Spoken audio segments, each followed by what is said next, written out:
کہ انہوں نے کہا ابن معین کہا صالح ہے تو کساد میں یہ لکھ دیا حدیث نہ لو، کہیں لکھ دیا سکہ ہے تو لکھ دیا یہ شدید شیعت میں مبتلا تھا۔ اس کا مطلب کیا ہے کہ جو علماء امام ابن معین ہے وہ اصول علوم حدیث جانتے تھے، انہیں معلوم تھا کہ جب یہ لکھ دوں گا محدثین سمجھ جائیں گے، روایت لکھ تو لینی ہے، شیعہ کے تائید میں روایت قبول نہیں کرنی، ساتھ میں یہ واضح لکھ دیا۔ اور جو ہے حاتم نے صاف کہا کہ اس کے احتجاج، اس کی روایت سے احتجاج نہ کرو، تو دیگر وہ تہذیب و تہذیب کا حوالہ میں لگا چکا ہوں آلریڈی۔ پھر جناب تہذیب الکمال علامہ مزی کیا کہتے ہیں؟ کہتے ہیں امام مسلم نے کہا ہے کہ عطیہ اوفی ہوا طیب ہن، مسلم نے کیا کہا؟ امام مسلم نے روایتیں لی عطیہ کوفی سے، اور ساتھ یہ بھی کہہ دیا اب جو ہے یہ کیا ہے، ضعیف ہے، روایت لی بھی ہے۔ کیوں روایت لی ہے؟ یہی تو میں پہلے بتا چکا کہ شیعہ کی روایت ہم لیتے ہیں اہل سنت والجماعت، لیکن جو اس کے عقیدے کے مطابق ہو وہ روایت نہیں ہے، اور پھر اس کے عقیدے کے مطابق ایسی روایت جو قرآن و حدیث سے ٹکرا جائے تو وہ بدعت پہ مبنی ہے، تو لہٰذا بدعتی کی روایت قابل اجت نہیں ہے۔ آگے چل کے انشاءاللہ وہ اصول بھی بیان کروں گا۔ تو کیا ہے جناب، حشیم نے کہا ہے، یہ تہذیب الکمال کے اندر حشیم کا قول بھی ہے کہ یہ ضعیف ہے، اور امام مسلم کا قول بھی آ گیا، اور آگے مزید بھی قول لکھتے رہے ہیں، اور یہاں پر ابن معین کا قول ہے کہ وہ کیا ہے، صالح ہے۔ ٹھیک ہے، ابن معین کا اتنا قول لکھا ہوا ہے کہ وہ کیا ہے، صالح ہے۔ آگے اوپر والی بات، شیعہ جو بھی سکین شیعہ کو پیش کرے گا نا، اسی سکین کو آپ پورا پڑھ لو۔ یہ جتنے بھی سکین وہ مجھے پیش کر رہا تھا مناظرے کے اندر، اسی کے اندر سارے موجود تھے یہ باتیں۔ اچھا، یہاں پر یہ بھی موجود ہے کہ اس نے جو ہے امام احمد بن حنبل نے کہا، وقال سفیان ثوری، امام سفیان ثوری نے جو ہے بیان کیا امام حنبل نے۔ احمد بن حنبل کہتے ہیں مجھے سفیان ثوری نے بیان کیا کہ حشیم کہتے تھے یہ عطیہ کفی چھوٹا موٹا ضعیف نہیں، یدعفان الحدیث، ایک ہوتا ہے ضعیف الحدیث، ایک ہوتا ہے یدعفان حدیث، بڑی بڑی حدیثیں کرنے والا ایک بڑا ضعیفوں کا باب تھا جناب۔ یہ ہے جناب۔ پھر اسی کو اب دیکھیں نا، جو اسماء اور رجال کی کتابیں ہیں شیعہ کی، اب شیعہ کی اسماء اور رجال کی کتابوں کے شروع میں لکھا ہوا ہے شیعہ اسماء اور رجال کا مطلب کیا ہے؟ مطلب یہ ہے کہ شیعہ کے نزدیک جو سکہ ہیں، اور شیعہ کے نزدیک جو شیعہ کے علماء ہیں، اب شیعہ کی جتنے بھی اسماء اور رجال کی کتابیں اٹھا کے دیکھو، کسی سنی کو انہوں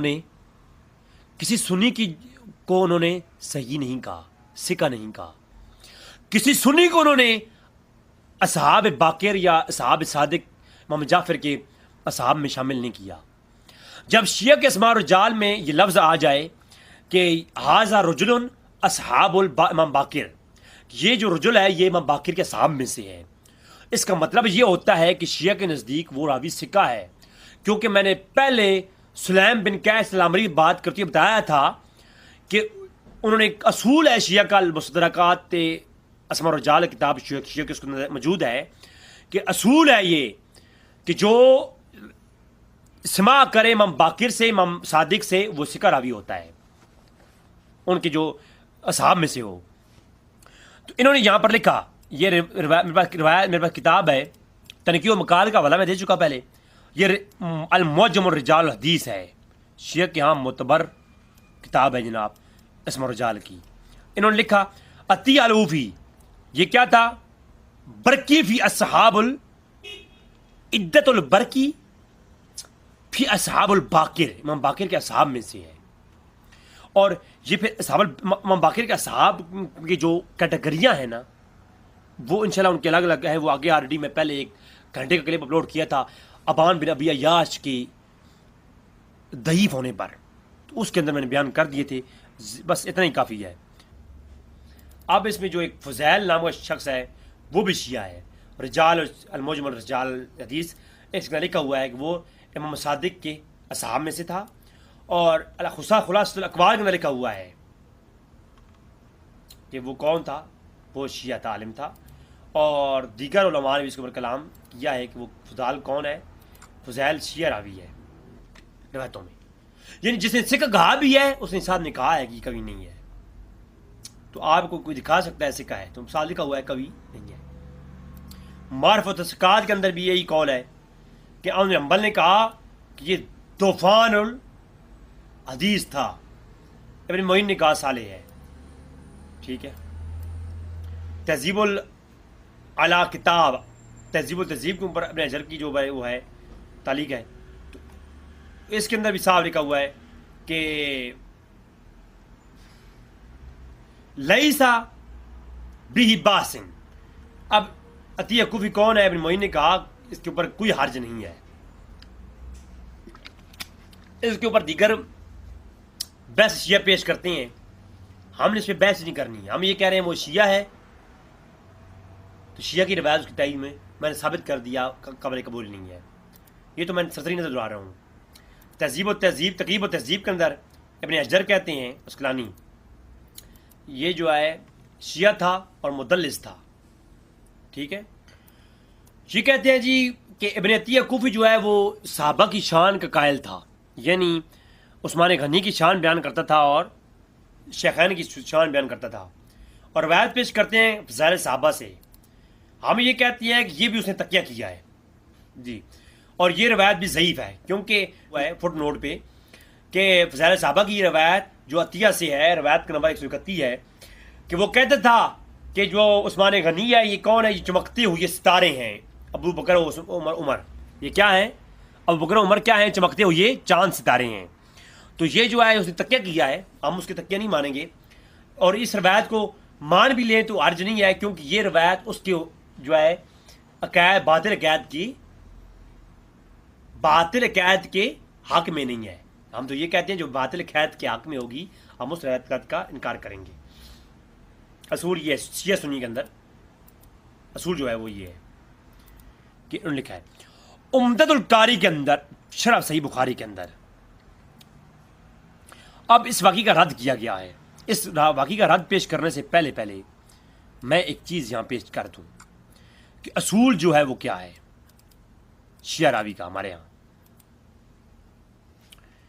شیعہ راوی کا یہ اصول ہے، میزان الاعتدال کے اندر موجود ہے، کہ جب کوئی شخص یہ کہہ سکتا ہے کہ بدعتی کو سکہ کیسے قرار دیا گیا ہے،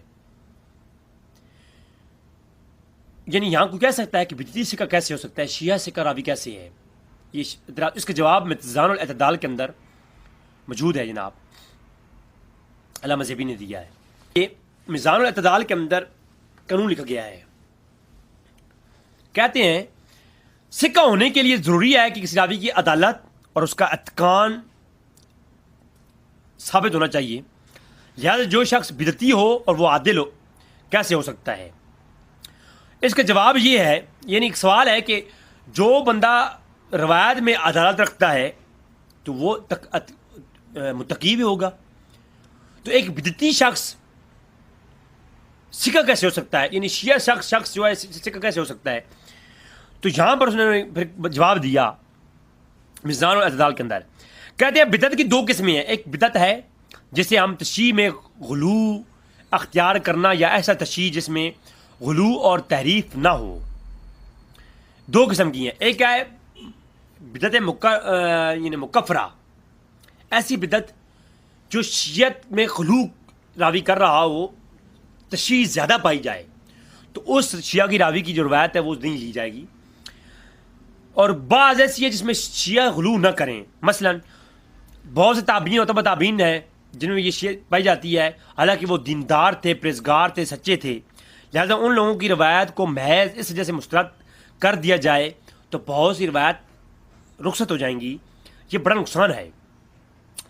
یعنی میزان الاعتدال کے اندر اصول پیش کیا گیا کہ جو بہت غلو والے شیعہ ہوں ان کی روایت رد کی جائیں گی، نارمل شیعہ کی تابعین کی جو تبع تابعین میں شیعت پائی جاتی تھی ان کی روایت مسترد نہیں کی جائیں گی، ٹھیک ہے۔ اور اس کے اوپر پھر آگے کلام کیا ہے، جس کی بدعت غلو تک پہنچی ہو اس راوی کی روایت قابل رشد نہیں ہوگی، یہ اصول دیا۔ اور اسی اصول کو شیعہ علماء مقیاس ہدایہ کے اندر فی علم الدرایہ اس کے اندر لکھتے ہیں کہ وَكَذَلِكَ نَقْلُ الْإِجْمَاعِ عَلَى الْتَصْحِيحِ مَا يَصْحُ عَنْ ابان بن عثمان عن ما كُونَ فَتِيحًا، فہذا کلیہ الخارج ان تعریف و صحیح ذکر و ذکر الوا، کہا کہ جو روایتیں کرنے والا کوئی خارجی ہو یا ہمارے کسی عقیدے کے خلاف ہو وہ ذکر کرے، تو جو راوی اپنے اعتقاد کے اوپر، راوی کیا ہو، کون ہو، جو ہے وہ غیر ہو اور اپنے اعتقاد کے اوپر روایت کرے تو اس کی روایت ہو نہیں لی جائے گی. ٹھیک ہے. نیچے انہوں نے اپنے بہت سارے بیان کیے کن کن جو ہے وہ لوگ ہیں جو اپنے حق میں روایت کرتے ہیں، ان کی راوی روایت قبول نہیں ہوتی. وہی روایت جہاں پر انہوں نے بیان کی ہے. جہاں امان بن عثمان کے بارے میں بات کرتے ہوئے یہ کرتے ہیں. پھر بہار الانوار، علامہ مجلسی، ملا باقر مجلسی کون واقف نہیں ہے، اس نے بھی یہ کہا کہ جب کوئی راوی روایت کرے بعض الروایات تلک الاخبار فی الواقفیتی ولا یتقبل روایتهم فیہا بوافق مذہب و مذہبہم، جو ہے راوی واقفیہ اپنے مذہب کے اوپر روایت کرے ولا تقبلا، اس کی روایت قبول نہیں ہے، روایتہم فیہا یوافق بمذاہبہم، اس کے مذہب کے موافق جو روایت ہوگی وہ قبول نہیں ہے. شیعہ کے یہاں بھی روایتوں میں یہ اصول، میں اسی لیے کہہ رہا ہوں آج کے شیعہ نہیں ہے، یہ کچھ اور ہی نئی کوئی جو ہے نسل ہے، کوئی موتا کی نکلی ہوئی. اچھا میں کیا کہہ رہا تھا، میں نے کچھ نہیں کہا، آپ نے سنا تو کچھ نہیں. اچھا تو یہ لہٰذا یہ جو آج کے شیعہ ہیں یہ اپنے علماء کو بھی نہیں پڑھا انہوں نے، تو یہ اصول دونوں طرف ایک ہی جیسا ہے. ٹھیک ہے. پھر اختصار العلوم الحدیث یہ رسالہ سے پڑھایا جاتا ہے، میں نے بعض مدارس کے اندر دیکھا اس کو، اس کے اندر بھی یہ بات موجود ہے کہ جناب ابن کثیر نے کہا ہے کہ امام شافعی نے کہا کہ میں روافظ میں سے خطابیہ کے سوا بدعیوں کی گواہی قبول کرتا ہوں، کیونکہ یہ خطابیہ اپنے حامیوں کے لیے جھوٹی گواہیاں دینا جائز سمجھتے ہیں. تو یہ بات حق ہے. جب شیعہ اپنے خطابی شیعہ کون ہوتا ہے؟ جو اپنے عقیدے پر من گھڑت عقائد کے اوپر دلائل دے. تو یہ جو باغ فتح کا مسئلہ ہے یہ شیعہ کا من گھڑت ہے نا، اس کے اوپر جب دلائل دے رہا ہے تو وہ سنیوں کیا حجت نہیں ہوگا. تو یہ خطابیہ شیعہ ہے. ٹھیک ہے. تو خطابیہ شیعہ وہ بن گیا نا. خطابی شیعہ کون ہے؟ جو اپنے یہ گمراہ کن اعتقاد کا دفاع کرتا ہے. تو امام شافعی اور میں کوئی فرق نہیں کرتے تھے اس میں، اس کے اوپر بھی یہ آگے. اور رعایا فی علم الدرایا، علامہ العاملی کی کتاب ہے، شیعہ عالم ہے. اب شیعہ عالم نے کہا، باب قائم کیا فی شروط القبول اور رد فیہ مسائل التمانیہ، یعنی رد الثمانی. پاکستان میں ثمانی پڑھتے ہیں یہ سا کو، اور عرب کے اندر تو تمانی پڑھتے ہیں. اچھا تو کہتے ہیں وہ شرطیں جو قبول اور رد کے معاملے میں روایت کے بارے میں ہوتی ہیں. تو یہ یہاں پر میں یہ بحث کرتے ہیں. تو اس باب کے اندر صفحہ 181 بھی شروع کرتے ہیں، صفحہ 188 بھی جاتے ہیں. کہتے ہیں لا یعتبر فتقبل روایا جمیع الفرق المسلمین وان كانوا اهل البدعة اقوال احدها انه لا يقبل روایا متبین متعلقا فی فسقہ، کہ جو کہتے ہیں جی جو فاسق ہوتا ہے اس کی روایت بالکل اس طرح اس بارے میں نہیں کی جائے گی جو مسلمانوں میں جو ہے وہ اہل بدعت ہیں، اور اہل بدعت میں جو فاسق ہیں ان کی روایت لا تقبل نہیں کی جائے گی. پھر آگے کہتے ہیں احدھا وثانی و ثلاثس، یعنی واحد اثنین ثلاثہ، جو ثلاثہ اصول پیش کرتے ہیں، اصول ثلاثہ، اس میں کہتے ہیں ان کان داعی لمذہبہ لم یقبل، جو شخص اپنے مذہب کے اوپر روایت بیان کرے وہ اپنے ہم سے غیر ہو، یعنی شیعہ نہ ہو، شیعہ سے غیر ہو، وہ اپنے مذہب کے اوپر روایت بیان کرے، وہ راوی بھی شیعہ نہ ہو تو غیر مذہب کا ہو، تو جب غیر دعوے دار اپنے مذہب کے اوپر روایت بیان کرے لم یقبل، اس کی روایت قبول نہیں ہے. لان عالم نے جرح و تعدیل کے معاملے میں نا کھوٹے سکیوں کو سامنے لا دیا ہے، کھوٹے سکے چلائے ہیں اس شخص نے. ٹھیک ہے. تو رسائل درایہ الحدیث کے اندر بھی شیعہ کے یہاں بھی یہی اصول ہے. تو درایہ الحدیث رسالہ فی درایہ الحدیث شیعہ کے یہاں اس کے اندر بھی ساری یہی گفتگو موجود ہے. تو میں مختصر اس کی اختصار کرتا ہوں. خلاصۃ الاقوال علامہ ہلی اچھا علامہ ہلی کیا کہتے ہیں جناب؟ یہ شیعہ عالم ہے جی. کبھی اپنی طرف سرچ مارو نا. یہ کہتے ہیں جی احمد بن حسن بن فضال وہو فاسد المذہب. حسن بن فضال کے بارے میں کہتے ہیں سکہ وقضا عمرو بن سعید واما مصدق به صدقۃ فانه فاسد المذہب. اب دو راویوں کے نام فتح المغیث یہ جناب شافعی مذہب کے عالم تھے عبد الرحمن بن سخاوی، انہی کتاب ہے. بشرہ جناب الحدیث ہے فقہ الحدیث، اس کے اندر کہتے کیا ہیں کدھر گیا ہاں یہ کہتے ہیں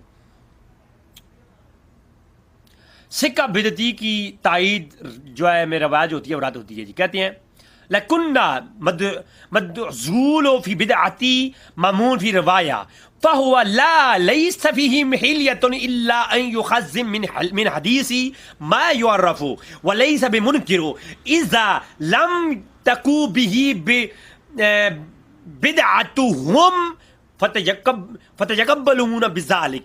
جو راوی بدعتی سکہ بھی ہو جب وہ روایت کرے اپنے جو ہے من گھڑت بدعتی عقیدوں کی تائید میں ولا یتقبلہ اس کی روایت قابل قبول نہیں ہے.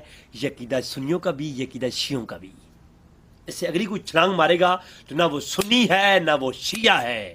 وہ کیا ہے؟ وہ جو پرانے درمیان والے فرقے تھے نا معتزلی شلی وہ ان میں سے ہے. پھر اپنے عقیدے بیان کرو گے اپنے طریقوں پر تو پھر وہ شیعہ تو نہیں ہو سکتے.